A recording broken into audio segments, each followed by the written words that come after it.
प्रिय भक्तजनों, हमेशा की तरह सबसे पहले मैं परमात्मा, परमेश्वर, परमपिता भगवान से प्रार्थना करता हूँ, विनती करता हूँ कि इस सदगति आत्मा को कठिनाई के बिना जो कुछ भूल की तो ये भूल क्षमा करना है प्रभु, और उसे जन्म मरण के चक्र से छूट जाए, तेरी कृपा से छूट जाएगा और मुक्ति मिल जाएगा। और अब तक ये आश्चर्यजनक है, अब तक हम ये बात नहीं मान सकती, लेकिन भगवान जानते हैं, कारण है जो है भगवान जानते हैं, हम ना जाने। Dear devotees all, once again we are gathered here. You know, as Auntie Mendra correctly said, you know, she used the word shock. She's still in shock. I think all of us are really still on to now, even though a few days have passed since we have heard this news. In fact, when my dear brother called me to tell me, I call Auntie Shanta straight away. It's not because I don't believe his word. I'm not calling him, accusing him that he wouldn't tell me the truth. I know he'd tell me the truth, but still, even though I know that, my mind still kind of gets around this thing. And that's why I say I have to talk to somebody else and find out what's going on, if this truly happened. So, you know, you're really lost for words, and only via Rodesha myself, I think I would believe that that was the last really public kirtan that he did, that wedding a couple of weeks ago. I referred to this last night, I was there with us at that same wedding. And you know, I didn't know that was I don't think any of us would imagine that's the last time we would ever see him or interact with him or speak to him or anything. I believe he had a wedding the next day as well. Oh. He called me up and he was like, Adesh, I miss you at this wedding. Oh yeah, actually yes, he did tell me. Now I remember, yes. The last wedding he did in Trinidad, the 3rd. Yeah. 3rd of September. Oh, that was the day after. That's the last Yes, wedding he did. that was the day after. Yeah. The one I'm referring to. Okay. All right. So bye, Aaron G. and Singh. Great pleasure to be in your company as well. I know I'm saying that in stand, but I know Drupad in the Trinidad style, but normally you start with that. I know, but wait a minute. Try. Ram Rameti Rameti Rame Rame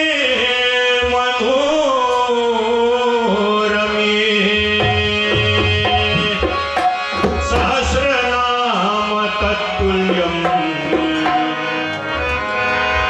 Rama Nama Varanane.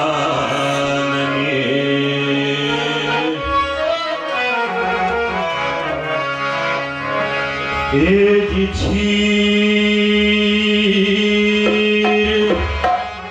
ke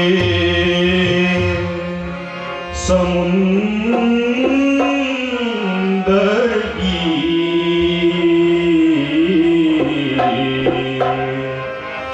shen karat narayan. Egy chir ke samundar ki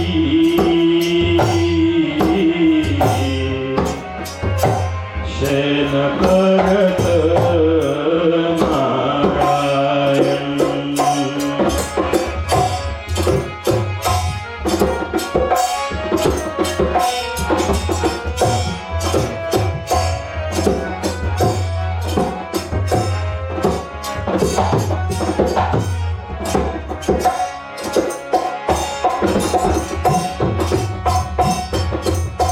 Sheshnag छत्र छाए लक्ष्मी माता पैर दाबे, लक्ष्मी माता पैर दाबे, शेषनाग छत्र छाए,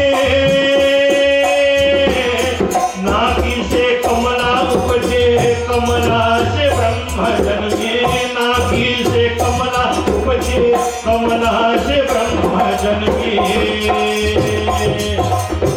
चारों वेद हाथ लिए सृष्टि को रचाए,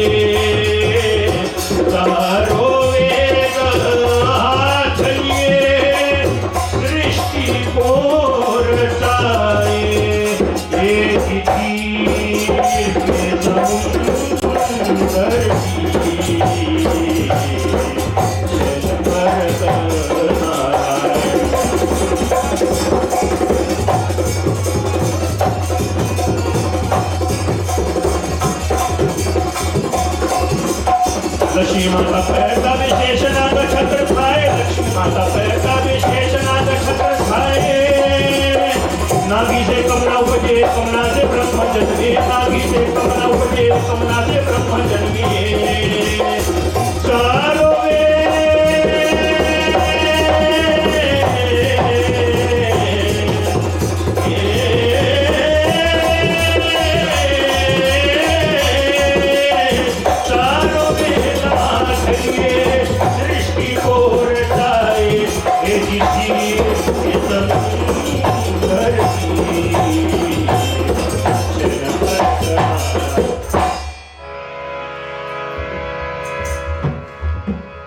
thank you for that.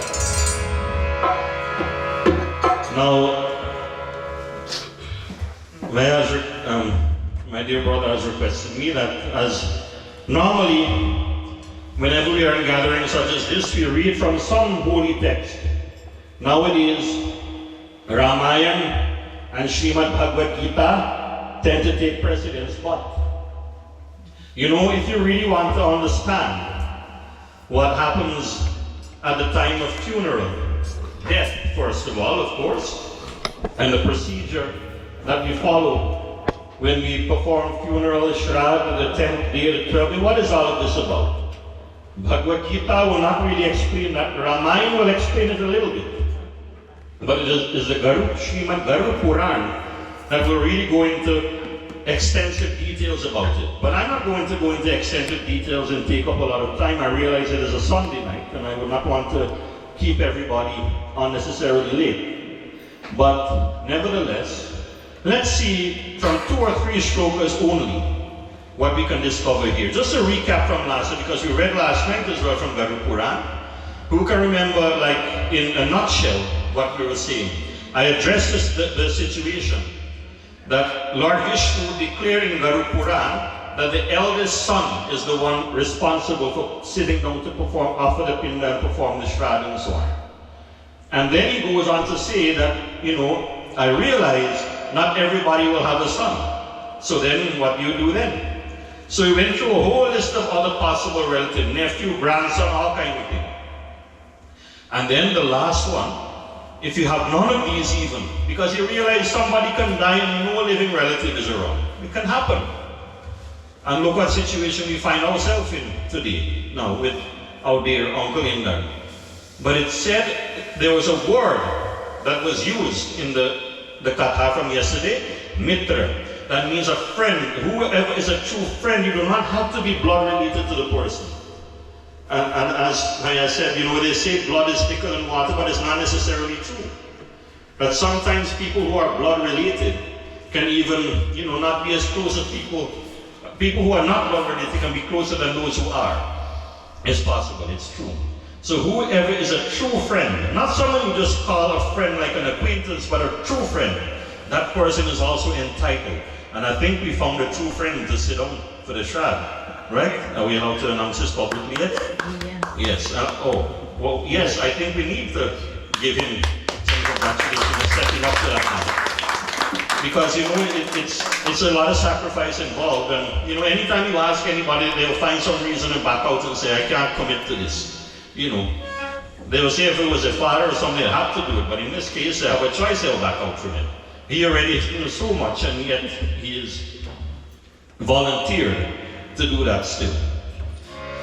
So, I will move on to a different topic today, and as I said, it will only be 2 or 3 shlokas, not anything lengthy. So, let us listen attentively to the words of Mahavishnu Bhagavan. These words which I am about to chant come straight from the mouth of Lord Vishnu. This is a dialogue between Vishnu Bhagavan and Garuda. Garuda is the bird upon which he rides. And what does Lord Vishnu say in these couple of shlokas? Dakhe de punardeha pinderutpatyate khaga hastamatra pumanyena devumte shubha shubham Om Namo Bhagavate Vasudevaya. अर्थात कि हे खग, विष्णु भगवान बोले कि हे खग, पहली देह के जल जाने पर पिंडों से फिर देव उत्पन्न होती है, ये हाथ भर भी होती है, जिस देह से यम के मार्ग में सुख तथा अशुभ को भोगता है. So what Lord Vishnu is saying in this verse is that we, first of all, when the Atma is removed from the body, that's what has happened to Uncle Indar. It's not really correct to say that he died or he passed away or anything like that. He is still there. He is still here. He is still alive. Everything you are saying, he can hear still. He can hear everything that we are singing here. You have to believe and have faith in that. Only that it is not with these ears anymore. It is his Atma. But is it correct to say you have an Atma? Not correct. None of us has an Atma. We have a body. That is it. You are the Atma. The Atma is what you are. You cannot say you have the Atma like how you have a possession, like how you have clothes or money or anything. You are the Atma. The body is a possession just like the clothes. Something we have to give up one day. The clothes will get worn out one day and we can't wear them anymore. The body, same thing happens to the body, but he is still there. You've heard this a million times before, I know. So I'm just making a reference to it. And Mahavishnu Bhagavan says, first of all, he says the preferred method, de ke jal jane par means to burn. It's a very, very blunt way of putting it. He didn't put any nice word to it. He said you must burn the body. Cremate. We say cremate in English to sound more respectful, but essentially that's what it is. And why is that? Which one of us here is not attached to our body? Can anybody identify themselves who is not attached to the body? Then why be concerned how our hair look, how nice we look and everything? Because we are attached to the physical body. We identify with the body. So even after somebody dies, the Atma still lingers around the body. That's what really happens. The Atma will not go anywhere. It will linger around that body because it's so attached to the body. If you live with somebody for like 50 years, you're accustomed to having them around, you will go to, and they go to the airport to fly to some other country for good. You will go with them every step of the way and spend every precious moment with them. You will not want to leave them. The Atma and the body is the same thing. That is why Lord Vishnu says, if you take the same body and just put it somewhere, like in the ground or anything, and I know under British rule in Guyana, even our ancestors, many of my great-grandparents, they had to be buried. They had no choice. That was the system at the time. But what he is saying, if you do that, then the attachment will remain. The Atma will never be free if the body is still there. Even if it's underground, it's still there. So what he says, that is why in Sanatan Dharma we believe in cremation as opposed to burial. Right? Because that way the body is, and again I'm using very blunt language, but it's the truth of the matter. The body is essentially destroyed by the fire, consumed by the fire, so the attachment is broken. There's nothing more for the Atma to be attached anymore. So he says once that happens now, and by the way there are two exceptions to this.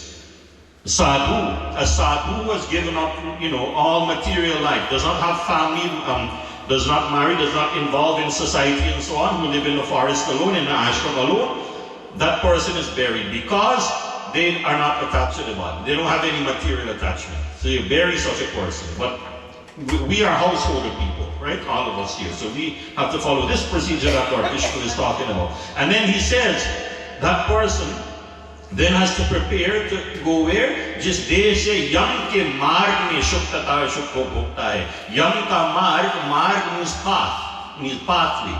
The pathway, the road towards Yamraj. The Atma has to get ready for that journey. And this is why I want to tell everybody. When in Sanatan Dharma, especially when a Hindu person, if a Christian person were to pass away, it's a different thing. But when a Hindu passes away, we must not put these things, on Facebook and so on. And again, this is with due respect I'm saying this, on Facebook and all these social media and text even and all these things, what do people tend to write? Rest in peace, R.I.P. This is not for Sanatan Dharma. We mustn't say this in Sanatan Dharma because we do not want the person to rest anywhere.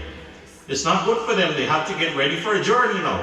If they're getting ready for a journey, how do you tell them to rest in peace one place? It doesn't make any sense. So we cannot say that. It's not a good thing to say for a person really. Although the intention is good, I know, but we must get this knowledge and understand. It's not a correct thing to say.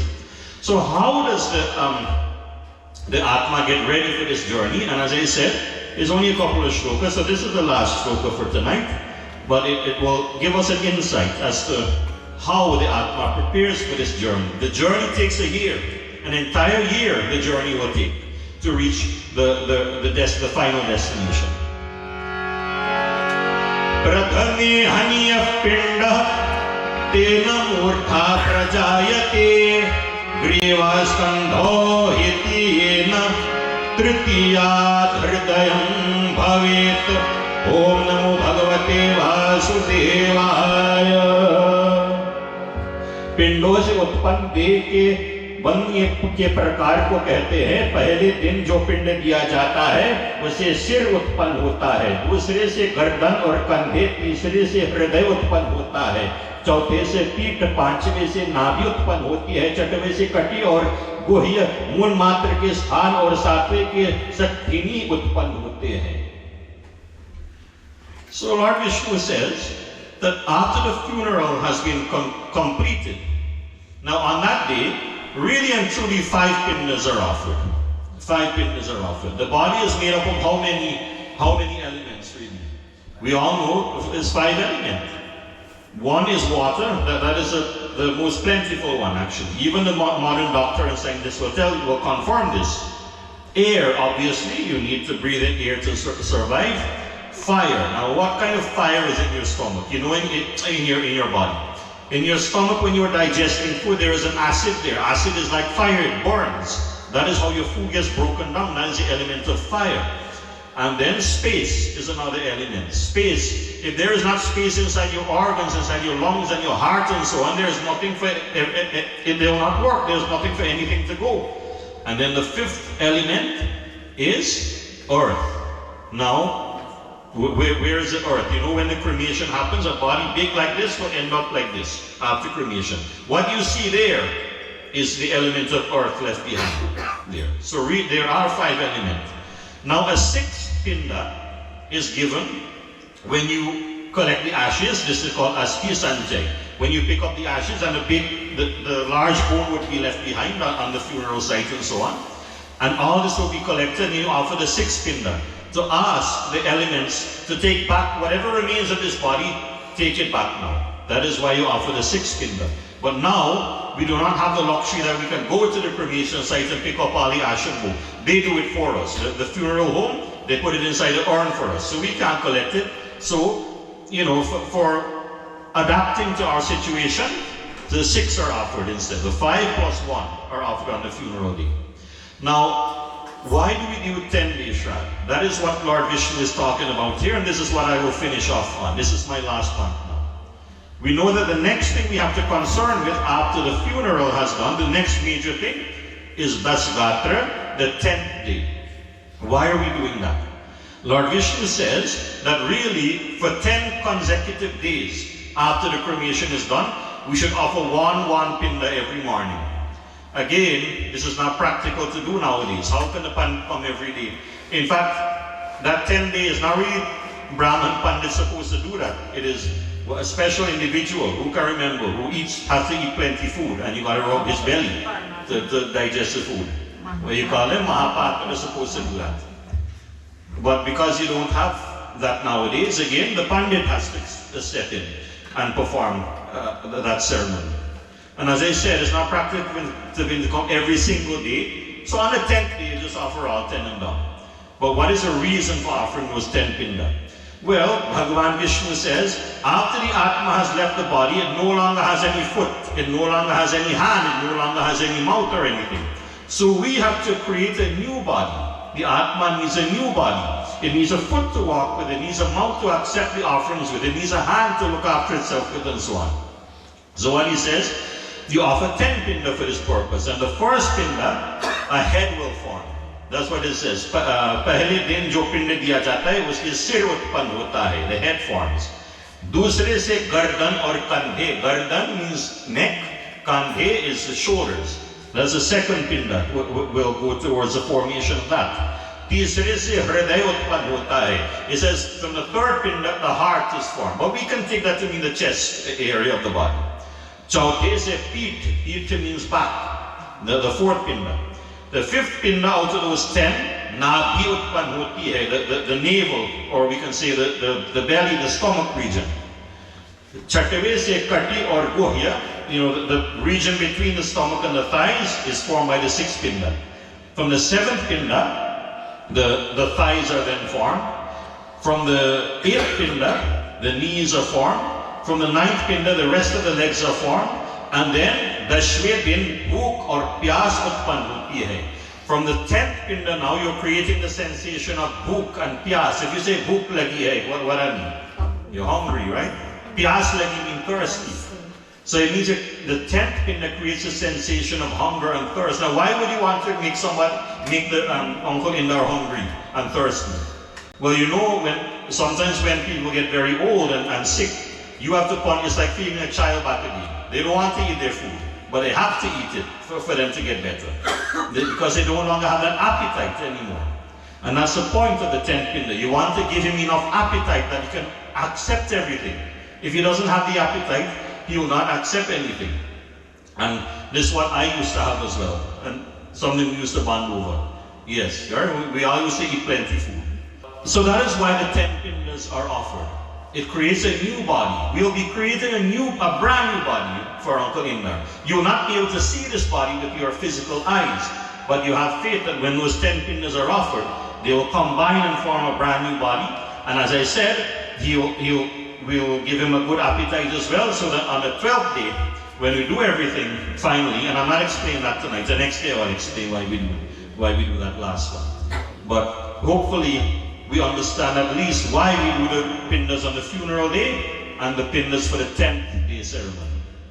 So, Dr. Jano, thank you once again, each and every one of you who is making sacrifice to come out again, and thank you, my dear brother Navin, for taking leadership and charge of this not easy situation.